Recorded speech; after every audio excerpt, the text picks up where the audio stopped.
Hey, welcome to The Explainer. So as artificial intelligence starts to handle more and more of our work, we're all kind of asking ourselves a pretty huge question. What's our role in all of this? Well, today, we're going to dig into how one of the most human skills we have, emotional intelligence, isn't just staying relevant, it's actually becoming our single greatest advantage.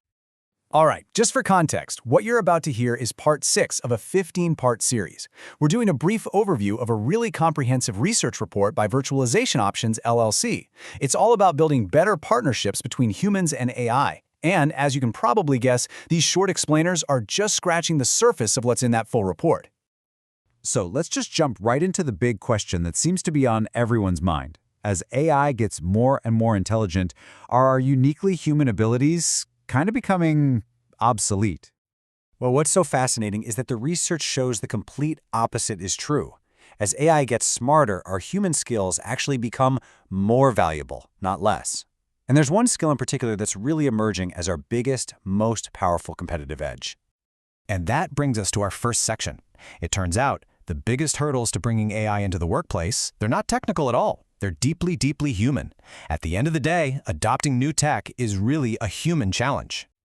You know, when we see people resisting AI, it's almost never about the technology itself. It's about totally legitimate, real human emotions. The source material spells this out perfectly. We're talking about the fear of being replaced, right? The anxiety of having to learn some complicated new system. Even a sense of grief for the work identity people have spent years building.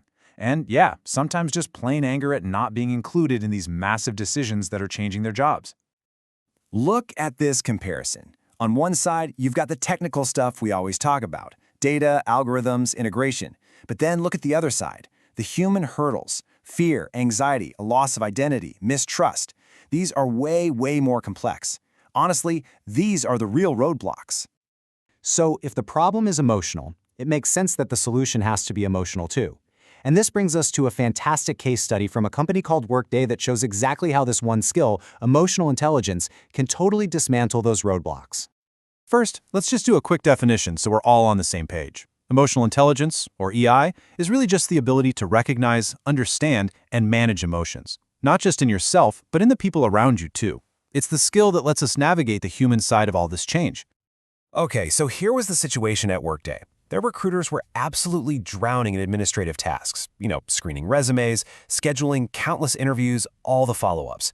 And all this busy work was pulling them away from the most critical part of their job, actually connecting with candidates on a human level. Workday's solution was just brilliant, and it was rooted in emotional intelligence. First, they had AI take over all that admin work. This immediately freed up their recruiters to focus on what humans do best, judging cultural fit, building real relationships. And here's the most important part. The AI was framed as a partner to augment their value, not as a threat that was there to replace them. And the results?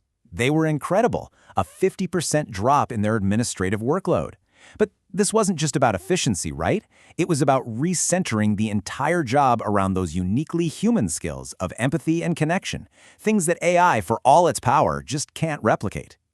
So this brings us to the playbook. That case study is great, but how can we actually apply these lessons? How can you lead with emotional intelligence in your own AI-augmented workplace?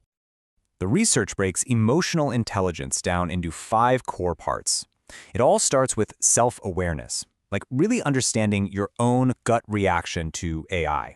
From there, it moves to empathy, which is what lets you see and understand your colleagues' fears. Then you have social skills, motivation, and emotion regulation. And these are basically the tools you use to guide your team through all the stress and uncertainty that comes with a massive shift like this. So what does this actually look like day to day? Here are 4 super powerful leadership strategies. First, just acknowledge the emotions. Don't dismiss people's fears. Create a space where it's safe to talk about them. Second, provide reassurance with a really clear vision of how AI is going to help, not replace.